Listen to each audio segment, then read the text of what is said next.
Welcome to our channel Ivy Legal. Today in this video, in continuation to the lecture series of Indian Evidence Act, we are going to discuss today about section 18 of Indian Evidence Act. हमारी last videos में हम section 17 तक discuss कर चुके हैं. Section 17 which dealt about admissions. वो बताता है कि admissions क्या होते हैं. Those are the statements made orally or in writing from which an inference is drawn about fact and issue or relevant fact and they are admitted before the court. Now that was a general understanding for section 17. अब section 18 क्या बताता है कि क्योंकि हमने समझ लिया कि what are admissions, तो अब हमको ये जानना है कि admissions can be made by what all parties. कौन कौन एडमिशंस दे सकता है बिफोर कोर्ट ऑफ लॉ, किस किस के द्वारा दिए गए स्टेटमेंट को हम एडमिशन मानेंगे, हमको आज ये जानना है.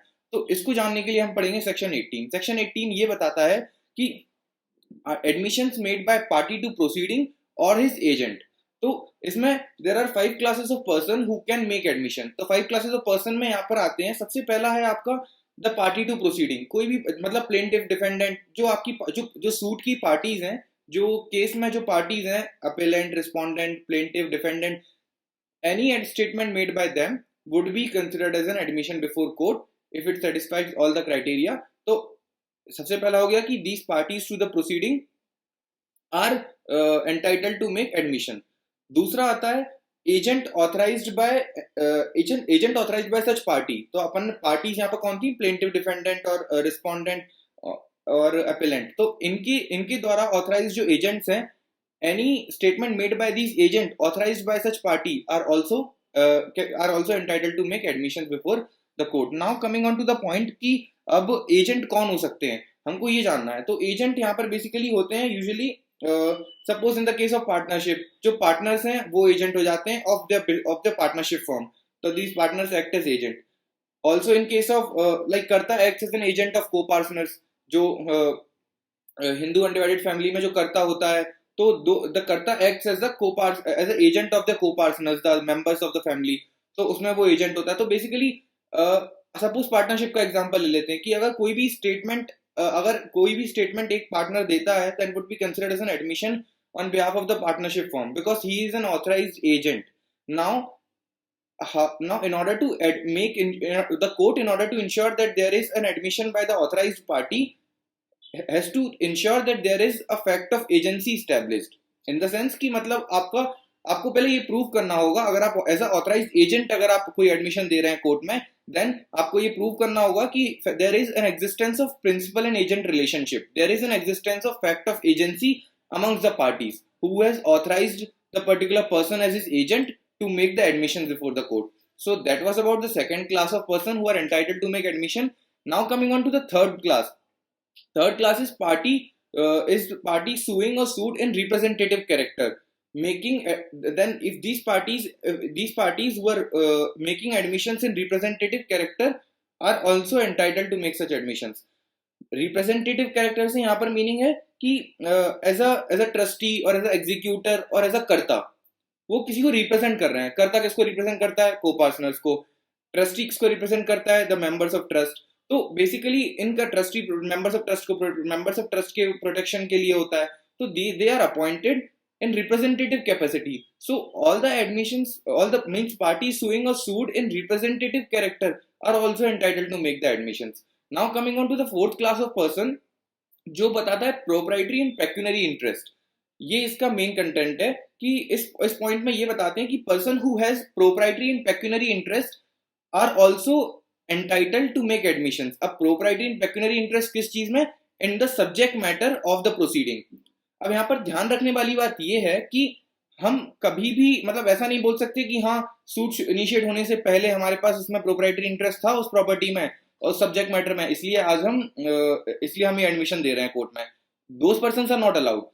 Persons which are allowed are those who continue to have interest in the subject matter of the proceeding. ध्यान से सुनना, यहाँ पर कंटिन्यूएंस ऑफ इंटरेस्ट नेसेसरी है. तो this type of persons, means this point talks about the person who has proprietary and pecuniary interest, but they should have this proprietary and pecuniary interest during the continuance of, and means they should make the admission during the continuance of this interest. Suppose अगर मान लो किसी party के पास interest था, suppose अगर मॉर्टगेजी है ठीक है। अब मॉर्टिगेजर ने मॉर्टिगेज किया प्रॉपर्टी, और मॉर्टिगेजी अगर क्योंकि मॉर्टिगेजी के पास इंटरेस्ट है in that subject matter, now if suppose अगर मॉर्टिगेज रिडीम हो जाती है, ठीक है, property is again vested back, तो मतलब यहाँ पर जो मॉर्टिगेजी था उसका इंटरेस्ट अब पार्ट विथ हो गया है, उसने अपना इंटरेस्ट वापस से ट्रांसफर कर दिया क्योंकि उसको रिटर्न में उसकी मनी मिल गई है। तो now if mortgagee makes any admission that would not be relevant, but if mortgagee makes the admission of any statement during the continuance of his interest, that means before the redemption of that mortgage, then it would be considered as then those statements would be admitted and he would be entitled to make admission because he was in continuance of interest of the subject matter as a mortgagee. So this was important in this point that proprietary and pecuniary interest उसमें continuation में होना चाहिए। जब वो admission दे रहा है तब वो ऐसा नहीं हो कि उसका इंटरेस्ट उस समय चला गया हो या उसका इंटरेस्ट वो उस समय खो चुका हो, उसका इंटरेस्ट कंटिन्यू होना चाहिए in that subject matter, then only he will be entitled to make admission. Coming on to the last class of person, that is fifth, it is कि person from whom the parties to suit have derived their interest in subject matter of suit during the continuance of subject matter, during the continuance of such interest। ये point basically ये बोलता है कि वो person जिनसे आपने interest derive किया है, देन दोज पर्संस जिनसे आपने इंटरेस्ट डिराइव किया are also entitled to make admission.